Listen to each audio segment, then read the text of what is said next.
DMTV Info, votre chaîne d'information en temps réel. La politique, la santé, le sport, les faits de société, la musique, les rumeurs et bien plus encore. Vous découvrirez cela dans notre chaîne DMTV Info.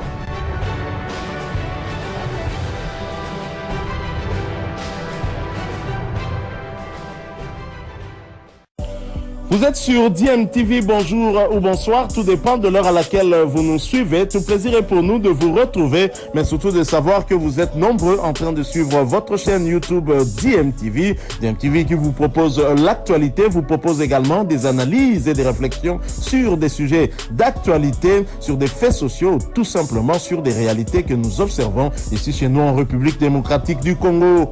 Large victoire d'Espagne sur Costa Rica, 7-0 au stade Al-Toumam de Doha, à match de la première journée du groupe E. Et puis, belle surprise du Japon qui a battu l'Allemagne par 2-1 à Khalifa International Stadium à Doha, à match de la première journée du groupe E. Une rencontre dominée par les Allemands en termes de possession du ballon et en jeu, mais l'équipe japonaise s'est montrée déterminante et ambitieuse qui a remporté cette rencontre sur la note de 2-1. Au classement dans ces groupes E, l'Espagne est en tête avec 3 points goal différence plus 7, suivi du Japon qui a 3 points goal différence plus 1. L'Allemagne vient en 3e position, 0 points goal différence moins 1. Enfin, Costa Rica, 0 points, goal différence, moins 7. En groupe F, les Lions de l'Atlas du Maroc ont réussi à faire match nul devant Croatie, 0 but partout hier à Al Bayet Stadium, un match de la première journée du groupe F. Dans le même groupe, la Belgique a gagné le Canada sur la plus petite des marques 1-0 au stade Ahmed bin Ali Stadium à Doha.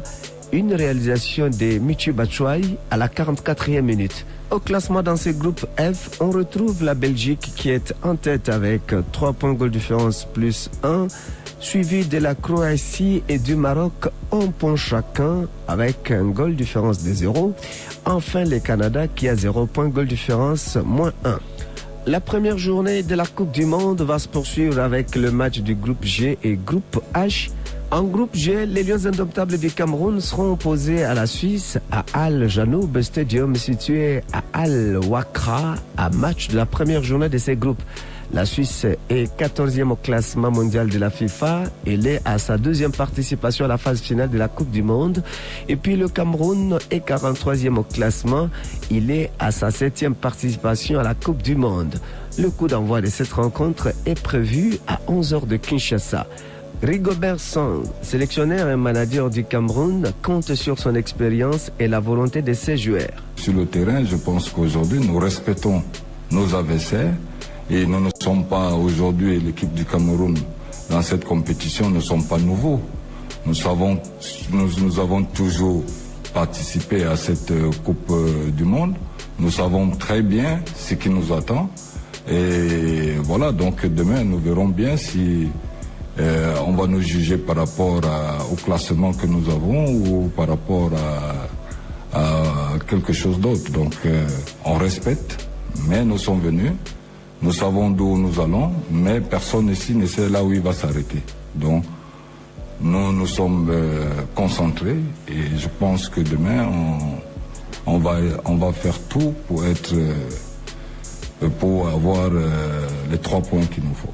Ça ne sera pas une partie de plaisir pour les Africains, a dit Maître Adrien Lebakweli.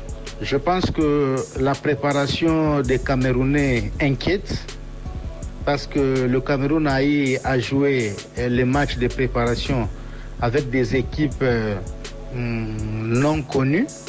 Mais le Cameroun a perdu la plupart de ce match et a fait le dernier match nul face au Panama.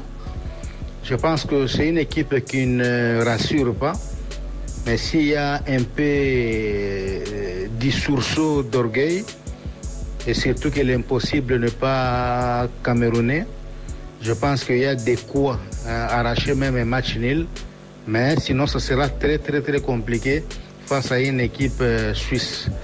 Dans le même groupe, le Brésil croise la Serbie au stade Lusail de Doha à match de la première journée. Le coup d'envoi de cette rencontre sera donné à 20h de Kinshasa. En groupe H, l'Uruguay croise la Corée du Sud à Education City Stadium à Al Rayyan, un match de la première journée de ce groupe H. Cette rencontre aura lieu à 14h de Kinshasa. Dans le même groupe, les Black Stars du Ghana croisent le Portugal de Cristiano Ronaldo au Stadium 974 à match de la première journée de ces groupes. Le coup d'envoi de cette rencontre est prévu à 17h de Kinshasa. On n'échouera jamais. Le judo congolais en avant. On n'échouera jamais. Et le judo congolais toujours en avant. C'est cette phrase remplie d'optimisme prononcée par le numéro 1 de la coordination nationale de judo congolais, Maître Nico Lianza Likwali, qui a sanctionné ces caravanes motorisées organisées par la coordination à l'honneur de 2 judokas congolais qui ont raflé 2 médailles à l'Open de Yaoundé depuis ce dimanche 20 novembre.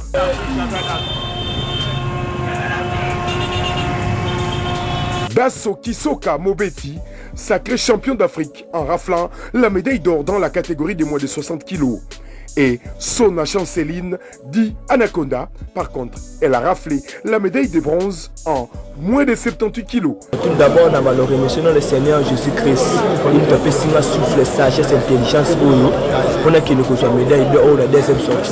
Il a félicité le ministre des Sports, Serge Ondé. Merci papa. Pour nous mettre une coordination en place pour tout le monde à Makambo. Le ministre a félicité le président Nico Lianza. Pour la confiance. La première sortie, il a raté médaille d'argent à la zone. Deuxième sortie, il a médaille d'or. Merci papa. Sentiment quand il y a ma casse, déjà naturellement, bâtir la liste de voyages à Cameroun. On a bondi na 8 titres, on a mis 3e place, on a une médaille bronze, et ça le coup RDC. Atterrissé mardi 22 novembre à l'aéroport international d'Enjili vers 4h du matin, les 2 ambassadeurs congolais sont surpris de voir la foule qui les attendait depuis 7h du matin.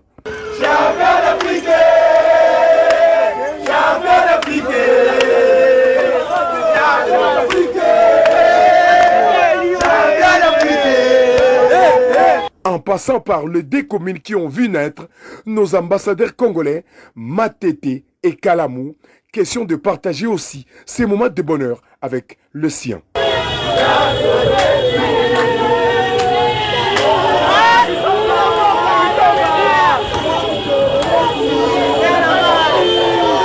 C'est sous la pluie des midis que les cortèges escortant nos héros des sports des combats arrivent au siège de la coordination au rond-point Willery dans une ambiance de folie totale.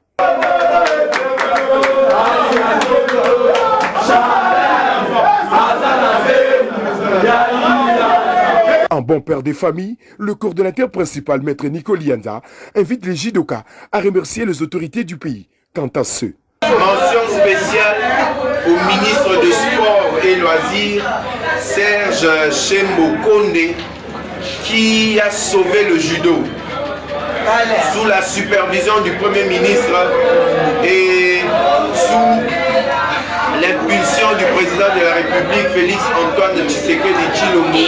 Serge Konde a zogué la coordination. Et la coordination aux produits le meilleur reste à venir.